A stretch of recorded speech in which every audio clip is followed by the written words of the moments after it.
नमस्कार प्यारे बच्चों, मैं आरती आप सबका आरती एजुकेशन वर्ल्ड चैनल पर स्वागत करती हूँ।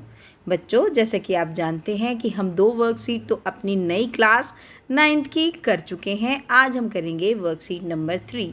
तो चलिए शुरू करते हैं। आज आपकी कक्षा 9 की विषय हिंदी की कार्यपत्रक नंबर यानी कि वर्कशीट नंबर 3, जिसकी तिथि है 9 अप्रैल 2021। प्यारे बच्चों, आज की इस कार्यपत्रक में आपका आया है अपठित गद्यांश, यानी कि वो गद्य का अंश जो आपने पढ़ा नहीं है। अपठित यानी कि आपकी जो पाठ्य पुस्तकों में से ना आकर कहीं अलग से आया है।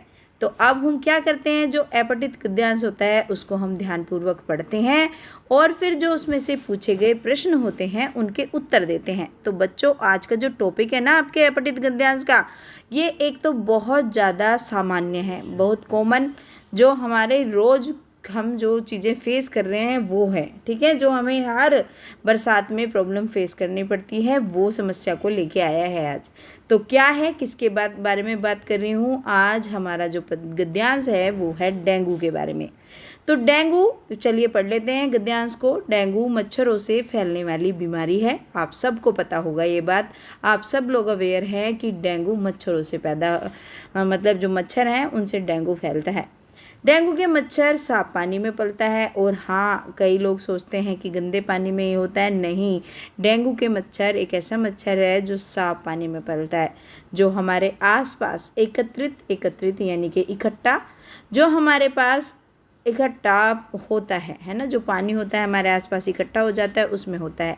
जैसे कि कूलर है ना, कूलर में हम साफ पानी भरते हैं, गमले, टूटे फूटे बर्तन हैं, पुराने टायर हैं, इन सब में डेंगू के मच्छर होने की आशंका होती है। बारिश के दिनों में सामान्यतः कई जगहों पर पानी इकट्ठा होने से मादा एडिस मच्छर अंडे देती है। तो क्या होता है, बारिश के दिनों में जो एडिस मच्छर होता है, जो मादा होती है, वो क्या करती है, अंडे देती है ना। तो क्यों फैलता है ये इतनी तेज़ी से, पता है आपको? क्योंकि एक सप्ताह में इनकी नई फौज तैयार हो जाती है। मतलब एक सप्ताह में इतने पैदा हो जाते हैं कि बहुत सारे, इस तरह इनकी संख्या बढ़ती रहती है। डेंगू जानलेवा बीमारी है। आप सब जानते हैं कि डेंगू से जान भी जा सकती है ना, डेंगू से, क्योंकि बहुत जल्दी जो आपकी प्लेटलेट्स होती हैं आपकी बॉडी में बहुत जल्दी कम होती है। आपने अक्सर सुना होगा कि गिलोय को पी लो, गिलोय की गोली खा लो, गिलोय की बेल को जो पानी में गर्म करके पी लो, जिससे हमारी प्लेटलेट्स ठीक रहती हैं। कई लोगों को तो अगर डेंगू ज़्यादा हो जाता है तो उन्हें प्लेटलेट्स चढ़ानी भी पड़ती है। इसके बचाव का सबसे सही तरीका पता है क्या है? इसका सावधानी है। तो कोई भी बीमारी होती है ना बच्चों, सबसे सही तरीका है सावधानी रखो। जैसे कि आजकल कोविड-19 इतना चल रहा है, जो आपका कोरोना है, तो उससे भी बचाव का क्या हथियार है हमारा, कि हमें सावधानी रखनी है। हम अपने आसपास पानी इकट्ठा ही ना होने दें। अगर हमारे आसपास पानी इकट्ठा होता है तो उस जगह को ऐसा करिए कि वहाँ पे पानी ना इकट्ठा हो, और तो इस मच्छर को पनपने से रोक सकते हैं। तो ये मच्छर क्या होगा, ना तो पनपेगा और ना फलेगा फूलेगा, और डेंगू के खतरे को कम कर सकते हैं। हम अपने घर और आसपास की ऐसी जगहों की पहचान करनी चाहिए और पानी इकट्ठा होने से रोकने का उपाय करना चाहिए। अगर यह संभव ना हो तो पानी में थोड़ा मिट्टी का तेल डाल दो। अगर ऐसी जगह है भाई उसका कुछ हो नहीं सकता, हमारे आसपास की जगह हमारे कंट्रोल में नहीं है, तो उसमें केरोसिन ऑयल, जानते हो, मिट्टी का तेल भी बोलते हैं उसको, इंग्लिश में केरोसिन ऑयल बोलते हैं, तो उसको डाल दो उस पानी में। इससे हम न केवल अपना और अपने परिवार का बचाव कर सकते हैं, बल्कि अपने आसपास के लोगों को भी डेंगू से बचा सकते हैं। तो इससे क्या होगा, हम अपना, अपने परिवार का और अपने आसपास के लोगों का डेंगू से बचाव कर सकते हैं। तो हमने अच्छे से समझ लिया पैराग्राफ क्या था और क्या नहीं था। तो जिन बच्चों को अच्छे से समझ नहीं आया वो दोबारा से सुन लेना इसको, ठीक है। चलिए अब कर लेते हैं हम प्रश्नों के उत्तर। पहला प्रश्न है, डेंगू के मच्छर कहाँ पैदा होते हैं, कुछ उदाहरण दीजिए। तो इसका उत्तर किस तरीके से लिखेंगे? टोटल 5 प्रश्न दिए गए हैं, तो चलिए देखते हैं। पहला प्रश्न, डेंगू के मच्छर कहाँ पैदा होते हैं, कुछ उदाहरण दीजिए। तो इसका उत्तर है, डेंगू के मच्छर साफ पानी में पलता है। उदाहरण कैसे हैं? जैसे कि कूलर, गमले, टूटे फूटे बर्तन, पुरानी टायर, और उसके बाद लिख देंगे आदि, क्योंकि और भी चीज़ें हो सकती हैं। ठीक है बच्चों। चलिए अब आ जाते हैं दूसरे प्रश्न पर। बारिश के दिनों में मच्छरों के पनपने का क्या कारण है?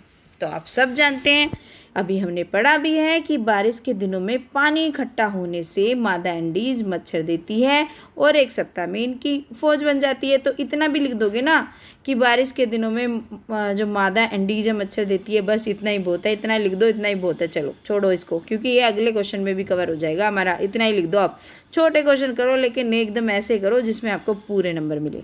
चलिए अब आ जाते हैं प्रश्न नंबर 3 की तरफ। प्रश्न नंबर 3 है, डेंगू फैलने का क्या कारण है? अब डेंगू फैलने का कारण है, मुख्य कारण, एंडीज मच्छर अंडे देती है और 1 सप्ताह में इनकी फौज तैयार हो जाती है, इसलिए डेंगू फैल जाता है। भाई मच्छर पैदा होता है और मच्छर सारे में फैला देता है। अच्छा, अब आ जाते हैं डेंगू के बचाव के लिए हमें क्या करना चाहिए? तो डेंगू के बचाव के लिए हमें क्या करना चाहिए? डेंगू के बचाव के लिए हमें पानी इकट्ठा होने से रोकने का उपाय करना चाहिए, कि हमारे आसपास पानी इकट्ठा ना हो, ये सब हमें करना चाहिए। तो इतना लिख दीजिए आप, डेंगू के बचाव के लिए हमें पानी इकट्ठा होने से रोकने के उपाय करना चाहिए। तो बस यही उसका बचाव है। चलिए अब आगे चलते हैं। अगर आपके पास या आसपास कहीं पानी का जमाव होता है तो क्या करोगे? तो भाई क्या करेंगे? अगर हमारे घर और आसपास में पानी का जमाव होता है तो पानी में थोड़ा मिट्टी का तेल डाल देंगे।